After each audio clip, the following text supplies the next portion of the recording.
Genesis 9. And God blessed Noah and his sons, and said to them, Be ye fruitful and multiply and fill the earth.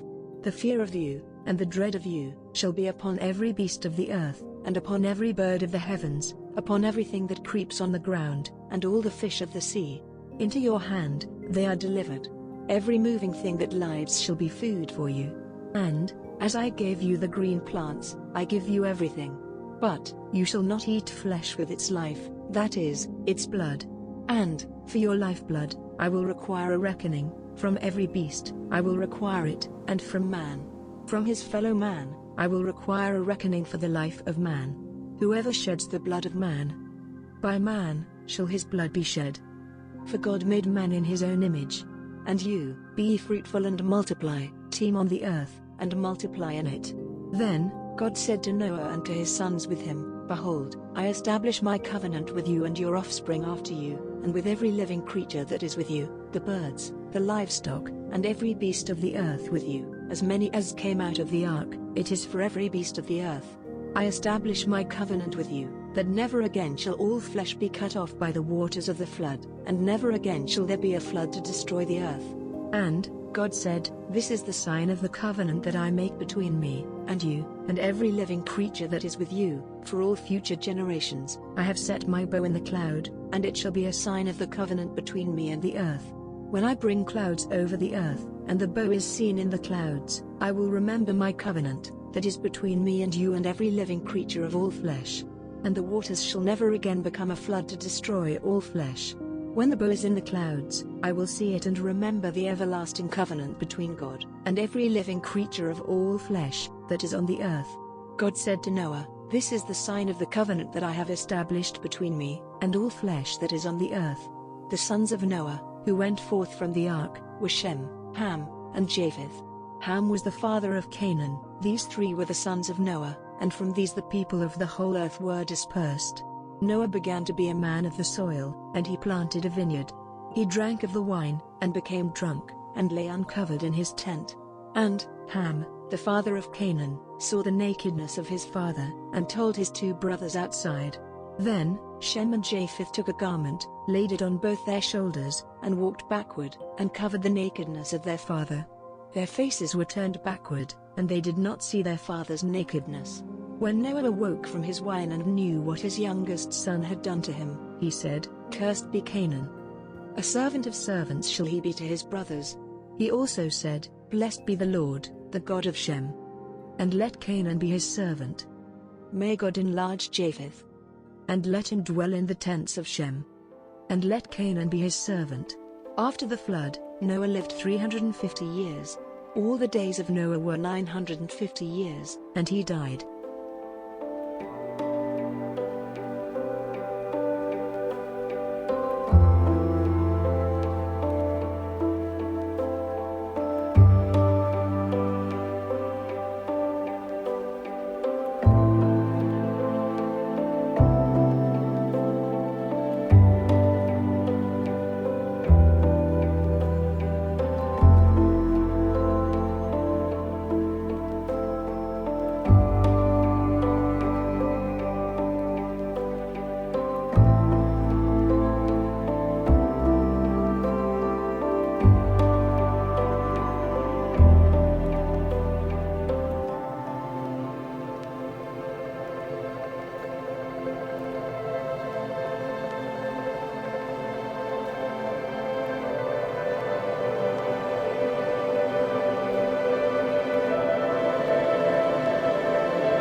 Genesis 10. These are the generations of the sons of Noah, Shem, Ham, and Japheth. Sons were born to them after the flood. The sons of Japheth, Gomer, Magog, Madai, Javan, Tubal, Meshech, and Tyrus. The sons of Gomer, Ashkenaz, Riphath, and Togarmah. The sons of Javan, Elisha, Tarshish, Kittim, and Dodanim. From these, the coastland peoples spread in their lands, each with his own language, by their clans, in their nations. The sons of Ham, Cush, Egypt, Put, and Canaan.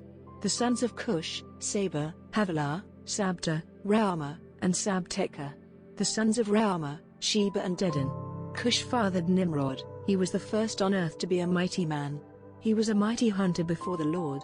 Therefore, it is said, like Nimrod, a mighty hunter before the Lord. The beginning of his kingdom was Babel, Erech, Akkad, and Calneh, in the land of Shinar. From that land, he went into Assyria, and built Nineveh, Rehoboth-ir, Calah, and Rezin, between Nineveh and Calah, that is the great city. Egypt fathered Ludim, Anamim, Lahobim, Naphtuhim, Pathrusim, Casluhim, from whom the Philistines came, and Caphtorim. Canaan fathered Sidon, his firstborn, and Heth, and the Jebusites, the Amorites, the Girgashites, the Hivites, the Archites, the Sinites, the Arvadites, the Zmarites, and the Hamathites. Afterward, the clans of the Canaanites dispersed. And the territory of the Canaanites extended from Sidon, in the direction of Gerar, as far as Gaza, and in the direction of Sodom, Gomorrah, Admah, and Zeboim, as far as Lasha. These are the sons of Ham, by their clans, their languages, their lands, and their nations. To Shem also, the father of all the children of Eber, the elder brother of Japheth, children were born. The sons of Shem, Elam, Ashur, Arphaxad, Lud, and Aram. The sons of Aram, Uz, Hul, Gether, and Mash. Arphaxad fathered Shelah, and Shelah fathered Eber. To Eber were born two sons. The name of the one was Peleg, for in his days the earth was divided, and his brother's name was Joktan. Joktan fathered Almodad, Shalef, Hazarmaveth, Jerah, Hadoram, Uzal, Deklah, Obal, Abimael, Sheba, Ophir, Havilah, and Jobab. All these were the sons of Joktan. The territory in which they lived extended from Mesha, in the direction of Sephar, to the hill country of the east. These are the sons of Shem, by their clans, their languages, their lands, and their nations. These are the clans of the sons of Noah, according to their genealogies, in their nations, and from these, the nations spread abroad, on the earth, after the flood.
Genesis 11. Now, the whole earth had one language, and the same words. And, as people migrated from the east, they found a plain in the land of Shinar and settled there. And they said to one another, "Come, let us make bricks, and burn them thoroughly." And they had brick for stone, and bitumen for mortar. Then they said, "Come, let us build ourselves a city and a tower with its top in the heavens, and let us make a name for ourselves, lest we be dispersed over the face of the whole earth." And the Lord came down to see the city and the tower, which the children of man had built. And the Lord said, "Behold, they are one people, and they have all one language, and this is only the beginning of what they will do. And nothing that they propose to do will now be impossible for them. Come, let us go down and there confuse their language, so that they may not understand one another's speech." So the Lord dispersed them from there over the face of all the earth, and they left off building the city. Therefore its name was called Babel, because there the Lord confused the language of all the earth. And from there the Lord dispersed them over the face of all the earth. These are the generations of Shem. When Shem was 100 years old, he fathered Arphaxad, 2 years after the flood. And Shem lived after he fathered Arphaxad 500 years, and had other sons and daughters. When Arphaxad had lived 35 years, he fathered Shelah. And Arphaxad lived after he fathered Shelah 403 years, and had other sons and daughters. When Shelah had lived 30 years, he fathered Deborah. And Shelah lived after he fathered Deborah 403 years, and had other sons and daughters. When Eber had lived 34 years, he fathered Peleg. And Eber lived after he fathered Peleg 430 years, and had other sons and daughters. When Peleg had lived 30 years, he fathered Reu. And Peleg lived after he fathered Reu 209 years, and had other sons and daughters. When Reu had lived 32 years, he fathered Serug. And Reu lived after he fathered Serug 207 years, and had other sons and daughters. When Serug had lived 30 years, he fathered Nahor. And Serug lived after he fathered Nahor 200 years, and had other sons and daughters. When Nahor had lived 29 years, he fathered Terah. And Nahor lived after he fathered Terah 119 years, and had other sons and daughters. When Terah had lived 70 years, he fathered Abram, Nahor, and Haran. Now, these are the generations of Terah. Terah fathered Abram, Nahor, and Haran fathered Lot. Haran died in the presence of his father Terah, in the land of his kindred, in Ur of the Chaldeans. And Abram and Nahor took wives. The name of Abram's wife was Sarai, and the name of Nahor's wife, Milcah, the daughter of Haran, the father of Milcah and Iscah. Now, Sarai was barren, she had no child. Terah took Abram his son, and Lot, the son of Haran, his grandson, and Sarai, his daughter-in-law, his son Abram's wife, and they went forth together from Ur of the Chaldeans to go into the land of Canaan. But when they came to Haran, they settled there. The days of Terah were 205 years, and Terah died in Haran.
Genesis 12.